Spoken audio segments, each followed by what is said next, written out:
하나님 말씀은 마태복음 3장 1절에서 8절입니다.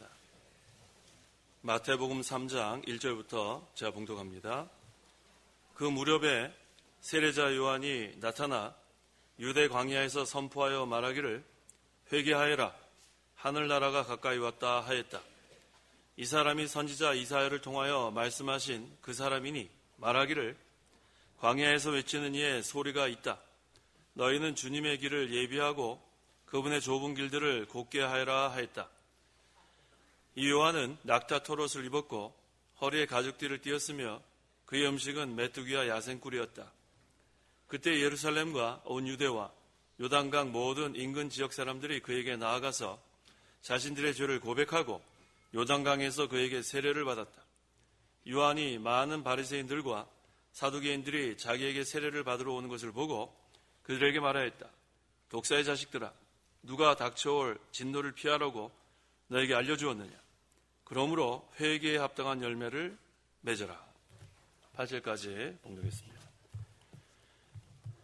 2절에 회개하여라, 하늘나라가 가까이 왔다라고 했습니다. 하늘나라가 가까이 왔다는 것은 복음이 가까이 왔다, 또 하나님의 나라가 가까이 왔다라는 뜻입니다.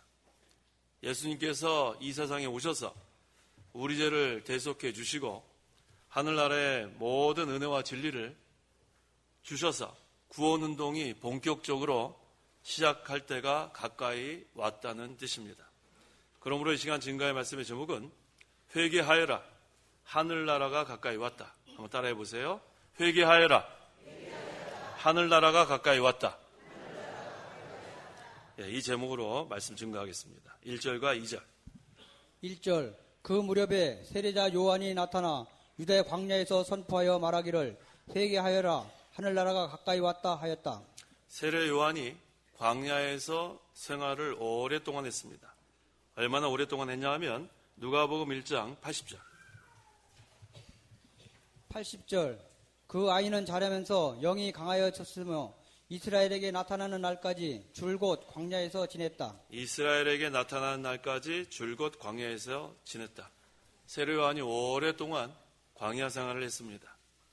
세례 요한은 예수님의 길을 예비하는 사명을 가지고 태어났습니다. 그가 선포할 때 백성들이 회개하고 예수님께 돌아오도록 사람들에게 예수님을 소개하는 중요한 사명이 세례 요한에게 있었습니다. 그래서 세례 요한은 자기의 책임이 막중한 것을 알고 자기를 수양하는 데 힘을 많이 썼어요. 그래서 하나님께서 우리에게 사명을 맡기시고 또 우리가 그 책임을 감당하려면 우리가 자기 수양을 해야 되는데 어떻게 자기 수양을 하는가? 기도를 많이 해야 합니다. 깊은 기도를 해야 돼요. 또 진리를 우리가 깨달아야 합니다. 그래야 하나님께서 우리에게 맡기신 사명을 잘 감당할 수 있습니다. 그래서 우리는 날마다 예수님을 좀 더 깊이 알아야 하고 또 자기 자신을 또 알아야 돼요. 첫째는 예수님을 발견해야 하고 그 다음엔 자기를 또 발견해야 합니다. 그래서 세례 요한은 하나님께 받은 사명을 제대로 감당하기 위해서 광야 생활을 오랫동안 했어요. 예수님 발견하려고 또 자기를 발견하려고. 그때 이제 하나님께서 세례 요한에게 주신 사명을 확실하게 깨닫게 됩니다. 그래서 예수님을 발견하고 또 자기를 발견하고 또 하나님께서 주신 사명을 발견한 그러한 사람은 이 세상의 평안을 구하지 않고 이 세상에서 안일하게 살려고 하지 않습니다. 어떠한 고난이 와도 기쁜 마음으로 참고 견디면서 그것을 감당해 나갑니다. 그래서 항상 우리는 이 세 가지, 예수님 발견, 자기 발견, 사명 발견, 이것을 우리가 먼저 해야 되고 그 다음에 발견한 다음에는 잘 감당할 수 있도록 하나님께서 주신 능력으로 우리가 해나가면 됩니다. 우리 구약 성경에도 모세가 그 자기의 사명을 잘 깨달았어요.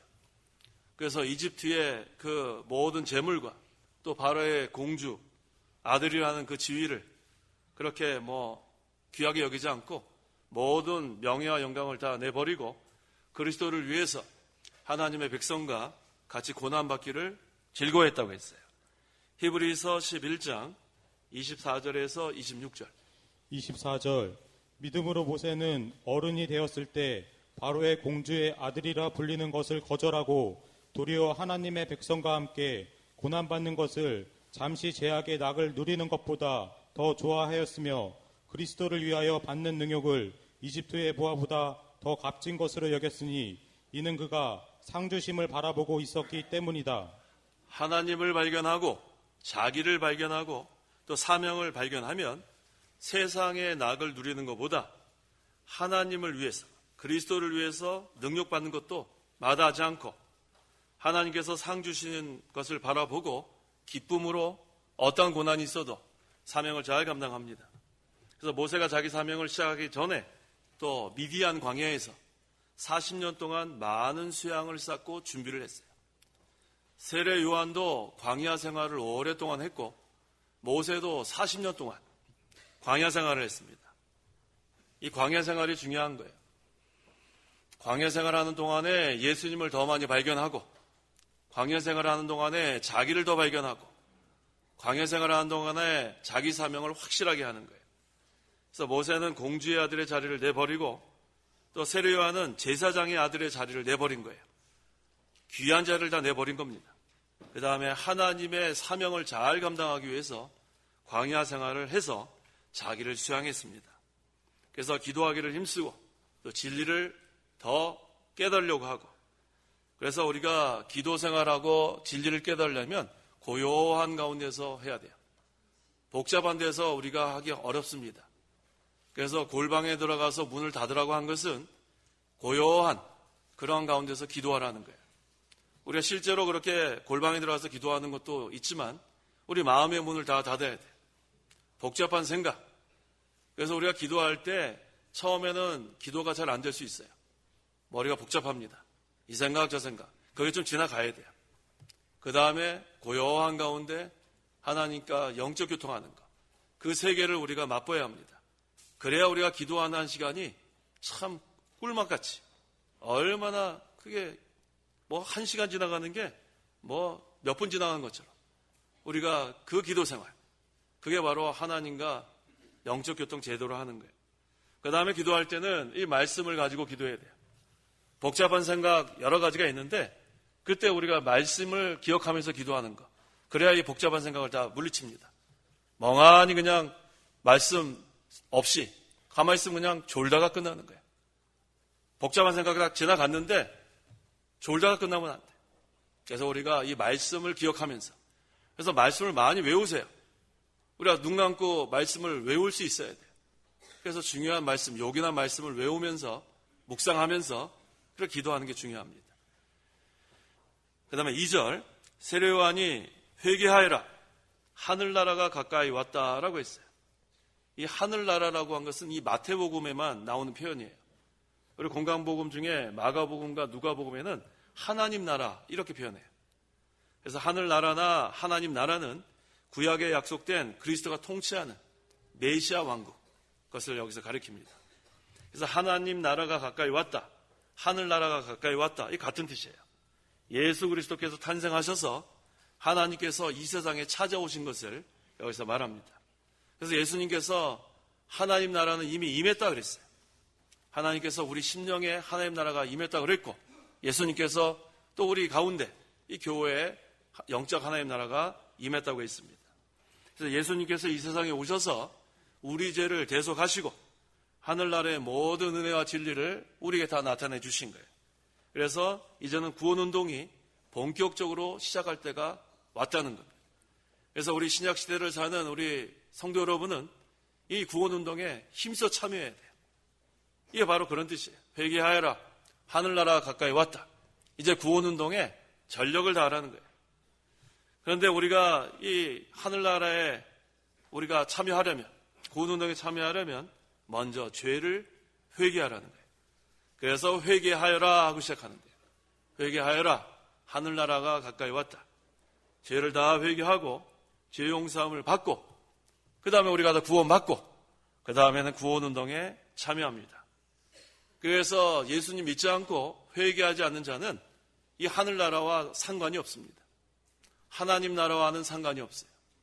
하지만 예수님을 믿고 죄를 회개하고 그 다음에 이제 하늘나라에 참여한 자들은 이제 본격적으로 구원운동에 참여하게 됩니다. 그런데 우리가 지금 이렇게 하나님 앞에 나아갈 때는 여전히 우리가 또 죄 짓는 생활을 합니다. 그래서 또 날마다 죄를 또 회개하는 것, 이 생활도 계속해 나가야 돼요. 그래서 항상 세상으로 향했던 마음이 하나님께로 돌아와야 돼요. 이 마음이 하나님께로 돌아와서 하나님만 사랑하고 또 말씀대로 순종하고자 하는 마음, 이것이 중요합니다. 그래야 또 우리가 하늘나라에 참여할 수 있고 구원운동에 참여하게 됩니다. 3절. 이 사람이 선지자 이사야를 통하여 말씀하신 그 사람이니 말하기를 광야에서 외치는 이의 소리가 있다. 너희는 주님의 길을 예비하고 그분의 좁은 길들을 곱게 하여라 하였다. 이 말씀은 이사야 40장 3절의 말씀을 인용했습니다. 세례 요한은 자기를 가리켜 광야에서 외치는 이의 소리라고 했어요. 제사장들과 레위인들이 세례 요한에게 내가 누구냐 물어봤을 때 나는 그리스도가 아니다. 또 나는 엘리야도 아니다. 나는 그 선지자도 아니다. 그럼 넌 누구냐? 자기를 광야에서 외치는 이의 소리라고 했습니다. 세례 요한이 잘한 것은 자기 위치를 분명히 한 거예요.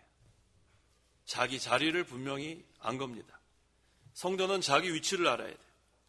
자기 자리를 알아야 합니다. 그래야 하나님께서 기뻐하시고 적절하게 사용하십니다. 세례 요한은 자기 위치가 그리스도를 위해서 광야에 외치는 이의 소리라는 것을 분명히 알았어요.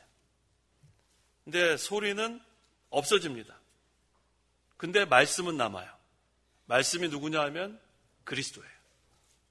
그러니까 말씀만 남기고 소리는 없어져야 돼요. 말씀은 예수님이고 소리는 세례 요한이라고 했습니다. 예수님만 나타내고 자기는 없어지면 그것으로 하나님 기뻐하시고 그 다음에 도구로 잘 사용된 거예요. 그래서 예수님께서도 세례 요한을 여자가 낳은 자 중 가장 큰 자라고 여기셨어요. 소리가 되면 이와 같이 귀하게 여깁니다. 근데 말씀은 없어지고 소리만 나오면 안 돼. 그러면은 하나님께서 귀하게 여기지 않으세요. 뭐만 남고 뭐는 없어져야 돼요? 비슷하기 때문에 잘 알아야 돼요. 말씀과 소리가 바뀌면 안 돼요. 말씀은 그리스도고 소리는 우리가 돼야 돼요. 말씀은 그리스도, 그리스도만 남고 소리, 우리는 없어져야 돼요. 그래야 우리가 귀하게 사용된 거고 하나님께서 기뻐하십니다. 그래서 우리는 항상 소리의 위치에서 말씀만 전파하면 돼요. 세례 요한의 사명은 주님의 길을 예비하는 거예요. 주님께서 이 땅에 오셔서 사역하시는데 불편하지 않도록 모든 것을 다 예비하는 선구자 역할을 했습니다.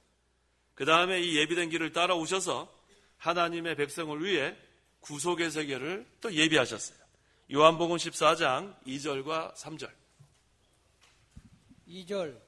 내 아버지 집에는 거주할 곳이 많다. 그렇지 않으면 내가 너희에게 있을 곳을 예비하러 간다고 너희에게 말하였겠느냐.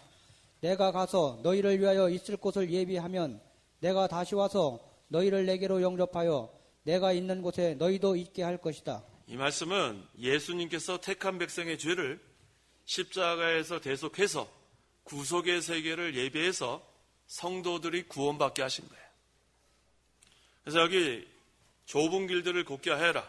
이사야 40장 3절에는 대로를 곱게 하여라. 여기서 중요한 것은 광야와 사막 같은 이 세상에서 하나님께로 가는 길을 곱게 하라는 거예요. 예수 그리스도의 구속은 모든 택한 백성이 하나님께로 가는 고든 길입니다. 이 길밖에 없어요. 그래서 예수님께서 내가 곧 길이고 진리고 생명이라고 했어요. 아버지께로 가는 길은 예수님의 그 고든 길밖에 없어요. 근데 세례 요한은 그 고든 길 미리 와서 여기 뭐라고 했습니까? 좁은 길들을 곱게 하여라. 이 사명 감당한 거예요. 대로를 곱게 하여라. 그 다음에 예수 그리스도의 구속은 바로 그 고든 길입니다. 그래서 길이고 진리고 생명이신 예수님을 믿은 성도 여러분은 고든 길로 가고 있는 거예요. 그 다음에는 좌로나 우로나 치우치면 안 돼요. 그대로 가는 거예요. 진리의 길, 순종의 길, 그대로 가는 거예요. 그게 고등길입니다. 그래서 세례 요한은 그 고등길인 그리스도만을 증거한 거예요. 그 다음에 4절에 이 요한은 낙타 토롯을 입었고 허리에 가죽띠를 띠었으며 그의 음식은 메뚜기와 야생꿀이었다. 화려하게 살지 않았습니다. 요한의 의복은 허리에 가죽띠를 띤 낙타 토롯. 그게 광야이기 때문에 추위를 피하기 위해서 또 더위를 피하기 위해서 구겨지책이에요.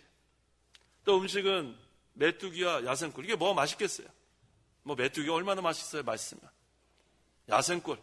이것은 또 영양 보충하기 위해서 최소한의 그런 음식을 먹은 거예요. 요한은 의복과 음식에 제재를 받지 않고 광야 생활을 했습니다. 이 세례 요한의 중심에는 하나님 나라와 하나님의 의밖에 없었어요. 마태복음 6장 33절에 오직 너희는 먼저 하나님 나라와 그분의 의를 찾아라. 그러면 이 모든 것들을 너에게 더하여 주실 것이다. 먹고 마시는 것이 중요한 게 아니고 하나님의 나라, 하나님의 의. 그래서 세례 요한은 그 마음속에 그거밖에 없는 거예요. 회개하여라. 하늘나라가 가까이 왔다. 예수님에 앞서서 지금 그것을 전해야 되기 때문에 그 사명을 감당해야 되기 때문에 뭐 의복이나 먹는 거 이거 관심 없었습니다. 오늘날도 예수님을 발견하고 자기를 발견하고 사명을 발견한 성도는 이와 같습니다. 하나님 나라와 하나님의 의가 첫째가 되는 거예요. 먹고 마시는 것은 하나님께서 주실 걸 믿고 거기에 관심 없습니다. 오직 너희는 먼저 하나님 나라와 그분의 의를 찾으라. 사도 바울도 의식주에 제재받지 않았어요. 사도 바울도 예수님을 발견하고 자기를 발견하고 사명을 발견하니까 그 다음에는 비천에 처할 때나 풍부에 처할 때나 모든 형편의 일체의 비결을 배웠다고 했어요. 거기서 자족하는 법을 배우게 됩니다. 빌립보서 4장 11절 12절 11절 내가 이것을 말하는 것은 궁핍하기 때문이 아니다. 나는 내가 처한 상황에서 자족하는 법을 배웠다. 나는 비천에 처할 줄도 알고 풍부에 처할 줄도 안다. 나는 배부름이나 배고픔이나 풍부나 궁핍이나 모든 형편에 처하는 비결을 배웠다. 하나님께서 풍부하게 하시면 풍부한 가운데서 믿음 지키면 되는 거예요. 또 하나님께서 궁핍하게 하시면 궁핍한 가운데서 믿음 지키면 되는 거예요. 물질에 구애받으면 안 됩니다. 풍부하다고 해서 교만하면 안 되고 궁핍하다고 해서 낙심해도 안 돼요. 우리는 하나님의 자녀이기 때문에 하나님의 자녀는 당당하세요. 뭐 물질 좀 있으면 뭐 있는 거고 또 물질 좀 없으면 없는 거고 여전히 우리는 하나님의 자녀입니다. 하나님의 자녀가 그 물질이 뭐라고 해서 그거 조금 더 있다고 해서 교만해지고 그 물질 좀 없다고 해서 낙심하고 그러면은 하나님의 자녀의 권세 갖고 있는 자로서 바로 사는 게 못 돼요. 우리는 어떠한 형편에 있어도 범사에 감사만 하면 돼요. 왜냐하면 난 하나님의 자녀이기 때문에. 사도 바울은 물질에 구애받지 않았어요. 구애받지 않았어요. 물질에 구애받지 않았어요. 그렇기 때문에 항상 자족했습니다. 만족했다는 거예요. 시편 23편 1절에 여호와는 나의 목자시니 내가 부족함이 없으리라. 물질 때문에 부족하고 없고가 아니고 여호와가 나의 목자가 되면 부족함이 없는 거예요. 영적으로도 풍성해 주신 하나님. 또 우리가 하나님의 나라와 하나님의 의만 구하면 세상적으로도 풍성하게 주신 하나님. 이게 얼마나 감사해요. 우리는 일체의 비결을 배우세요. 풍부에도 교만하지 말고 궁핍에도 낙심하지 말고 형편에 좌우되지 마세요. 우리는 여전히 하나님의 자녀입니다. 그리고 우리는 자족하는 법을 배워야 돼요. 얼마나 감사해요. 구속의 은혜가 감사하지 않아요? 예수 믿지 않았으면 지옥 갈 뻔했는데 예수 믿어서 하나님의 자녀가 되니까 얼마나 감사합니까? 범사에 감사하세요. 그 다음에 물질에 마음을 뺏기지 마세요. 물질에 있고 없고에 마음 뺏기면 안 돼요. 우리는 하나님만 바라보세요. 하나님. 여호와가 나의 목자가 되면 되는 거예요. 푸른 초장과 쉴만한 물가로 우리를 인도하니까 그것으로 우리는 만족하는 거예요. 목자만 따라다녀요. 목자만 잘 따라다니면 푸른 초장에도 인도함 받고 쉴만한 물가에도 가고 물질이 많다고 해서 마음이 편안한 거 아니에요. 물질 갑자기 많아져가지고 이거 뭐 어떻게 하면 좋을까? 그런 사람도 있어요. 참 어리석은 사람, 어리석은 부자. 돈이 많아가지고 이거 어떻게 하지? 왜 이렇게 많아지지? 뭘 어떻게 해? 어떻게 하게? 믿음 생활 잘하면 되는 거지. 그 다음에 또 돈이 없어요. 어떻게 할까? 뭘 또 어떻게 해요? 그 가운데서도 믿음 생활 잘하면 되는 거지. 우리는 항상 믿음 생활을 잘해야 합니다. 어떠한 상황에서도 우리는 자족하는 법을 배워야 돼요. 하나님만 바라보고 하나님만 의지하고 하나님만 따라가야 돼요. 그래야 부족함이 없습니다. 5절과 6절. 5절 그때에 예루살렘과 온 유대와 요단강 모든 인근 지역 사람들이 그에게 나아가서 자신들의 죄를 고백하고 요단강에서 그에게 세례를 받았다. 세례 요한이 세례를 베풀어 준 것은 자기 직무를 수행하는 거예요. 하나님 앞에 돌아오려는 백성들에게 요한은 자기가 해야 할 일과 의무를 지금 이행한 겁니다. 요한이 백성들에게 세례를 준 것은 자기 유익을 구한 게 아니에요. 자기 나타내려고 한 것이 아니고 하나님께 맡은 자기 직무를 수행한 겁니다. 오늘날 우리도 모든 것을 하나님께서 시키는 대로만 하면 되는 거예요. 자기의 유익을 구하면 안 됩니다. 자기는 희생되더라도 하나님의 나라 첫째가 돼야 되고 하나님의 의의가 첫째가 되면 됩니다. 7절. 7절 요한이 많은 바리새인들과 사두개인들이 자기에게 세례를 받으러 오는 것을 보고 그들에게 말하였다. 독사의 자식들아, 누가 닥쳐올 진노를 피하려고 너희에게 알려주었느냐? 당시 바리새인들은 경건주의자들로 알려졌어요. 왜 경건주의자들로 알려졌냐면 율법을 지키고 또 구전된 조상들의 모든 전통을 엄격히 지키고 또 영원 불멸도 믿고 부활도 믿고 내세도 믿고 또 천사의 존재도 다 믿었어요. 그래서 경건주의자로 알려졌는데 외부적으로는 그렇게 알려졌지만 내면적으로는 경건하지 않은 자들이에요. 내면적으로 형식주의고 위선적이고 외식주의고 그래서 예수님께서 가르쳐 주신 진리와는 거리가 멀어요. 외부적으로만 경건한 자들이고 내면적으로는 경건하지 않습니다. 또 여기 사두개인들이 나오는데 이 사두개인들은 민족주의자들이에요. 그 당시엔 유대에 3대 종파가 있었습니다. 3대 종파는 바리새파, 사두개파, 에셈파 이 3대 종파가 있었는데 그 중에서 이 사두개인들과 이 바리새인들이 아주 적대적이었어요. 아까 이 바리새인들은 영원 불멸, 또 부활도 믿고 내세도 믿고 천사의 존재를 믿었지만 이 사두개인들은 모든 전성, 모세오경 이외의 모든 전성을 다 부인했어요. 바리새파하고 다릅니다. 내세도 믿지 않고 부활도 믿지 않고 천사의 존재도 믿지 않고 이 사두개파는 인간의 이성에 절대적 기준을 둔 그런 자들이었습니다. 그래서 사두개파하고 바리새파는 아주 적대적이에요. 교리가 완전히 다릅니다. 그런데 이 바리새인들과 사두개인들 둘 다 세례요한은 독사의 자식들아라고 했어요. 바리새인들과 사두개인들의 공통적인 게 뭐냐면 위선자들이에요. 변절자들이에요. 백성들을 기만하는 자들이에요. 그래서 독사의 자식들아라고 한 거예요. 예수님께서도 서기관들과 바리새인들을 향해 같은 책망을 한 적이 있어요. 마태복음 23장 33절에 예수님께서 서기관들과 바리새인들에게 뱀들아, 독사의 자식들아, 너희가 어떻게 지옥의 심판을 피하겠느냐? 이거 얼마나 무서운 책망이에요. 오늘날도 이러한 종교가들에게 똑같은 경고를 합니다. 독사의 자식들아, 백성들을 기만하는 자들아. 이거 얼마나 악한 종교가들. 이건 아주 경고의 말씀이에요. 누가 닥쳐올 진노를 피하려고 너에게 알려주었느냐?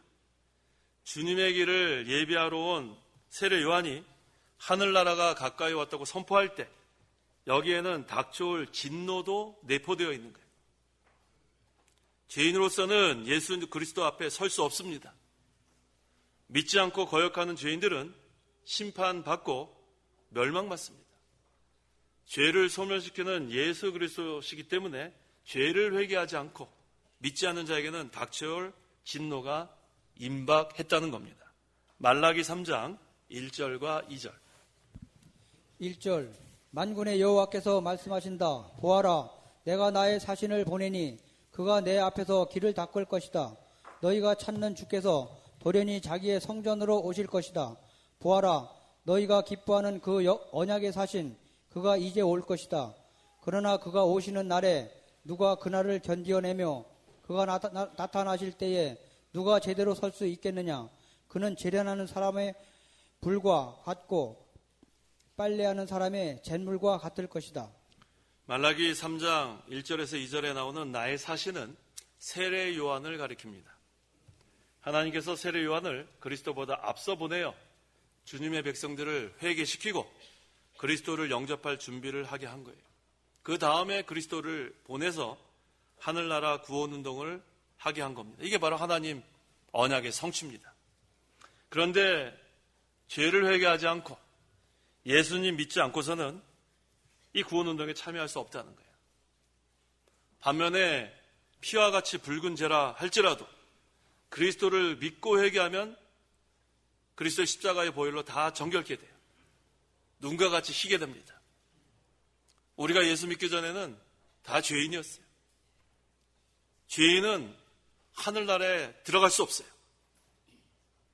죄인은 하나님 나라에 들어갈 수 없습니다.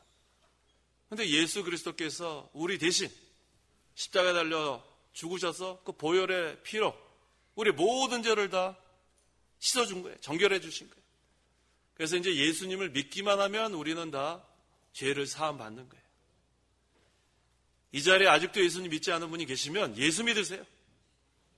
예수 믿고 회개해야 하나님 나라에 들어갈 수 있습니다.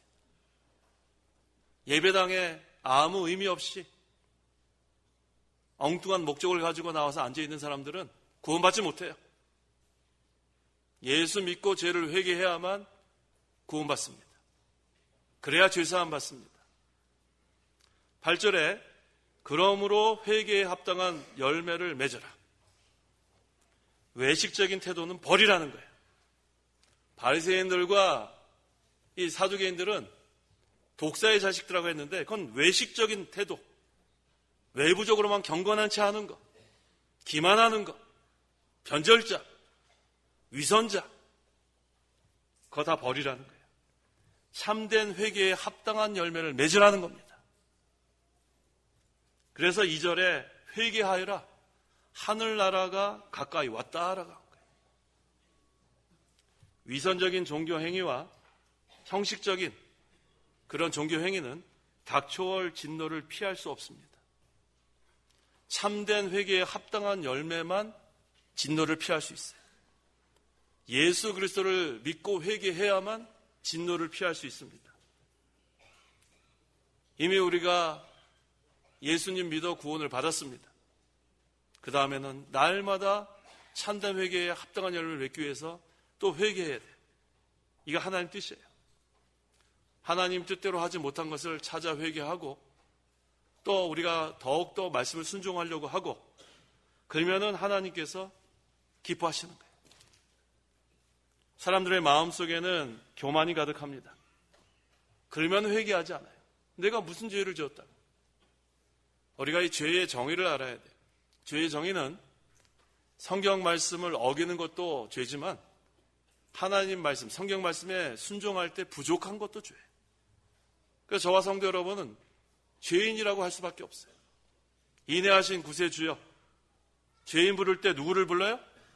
날 부르소서라고 할 수밖에 없어요. 왜? 우리는 하나님 앞에 나오면 여전히 죄를 짓고 있어요. 그래서 우리가 하나님께 또 참된 회개의 열매를 맺으면 또 우리를 용서해 주신 하나님, 그게 바로 구원받은 성도, 얼마나 큰 복입니까? 그 다음에 여전히 회개하는 자는 하나님의 구원운동에 참여할 수 있어요. 그래서 우리는 말로만 회개하지 말고 이 회개는 뭐냐면 돌이키고 고치는 거예요. 우리가 늘 이렇게 기도하다 보면 여전히 짓는 죄가 있어요. 여전히 짓는 죄.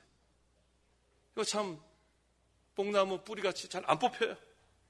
그런데 회개는 말로만 뉘우치는 게 아니고 그걸 뽑아버려야 돼요. 내 능력으로 안 되죠. 하나님의 능력으로 그걸 뽑아버려야 돼요.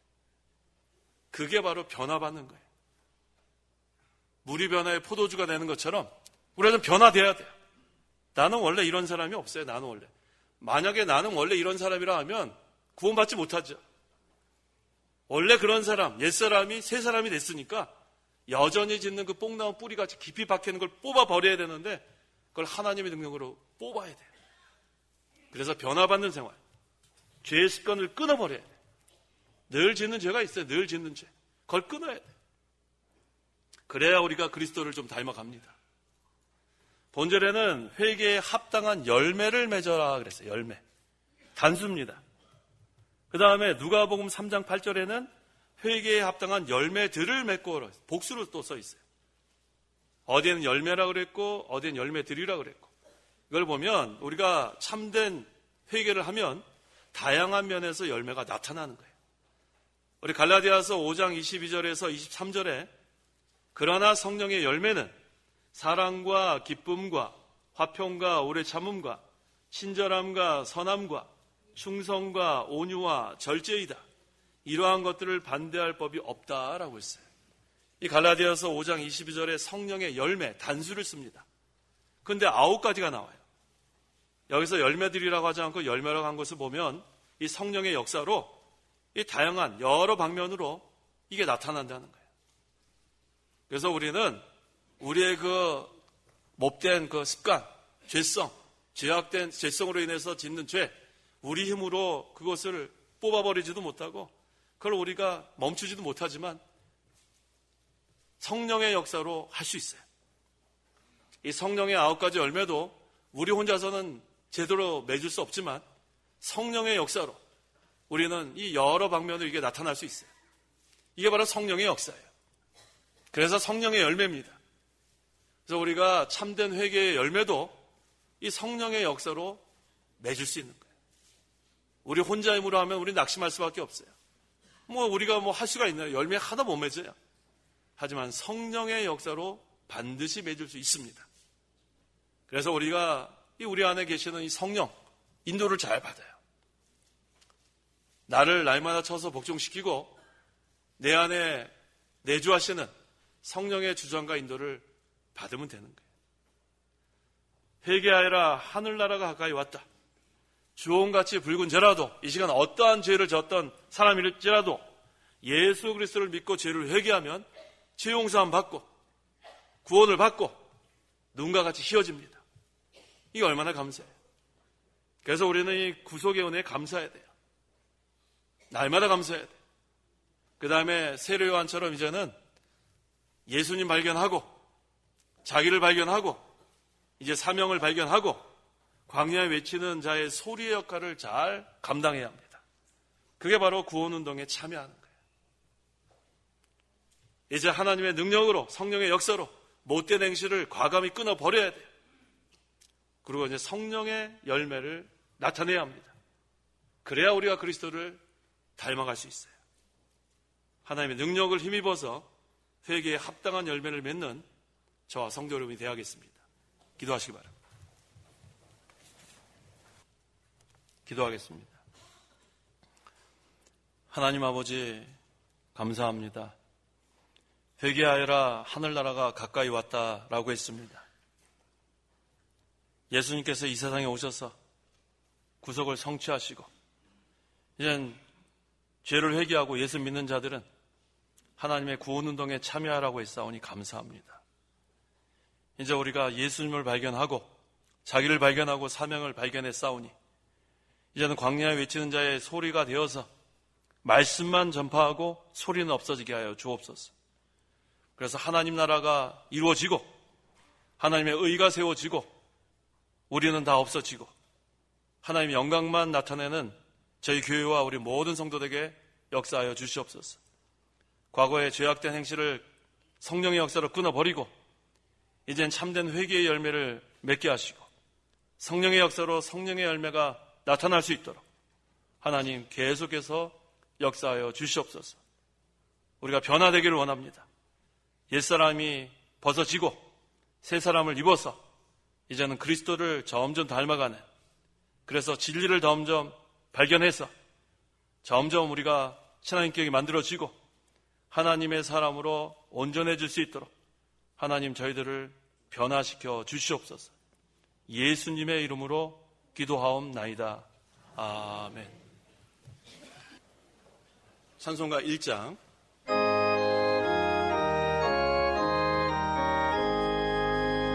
만복의 거는 하나님, 온 백성 찬송 드리고 저 천사여 찬송하세.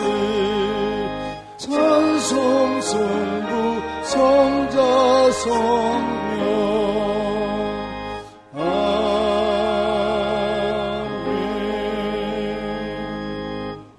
기도하겠습니다.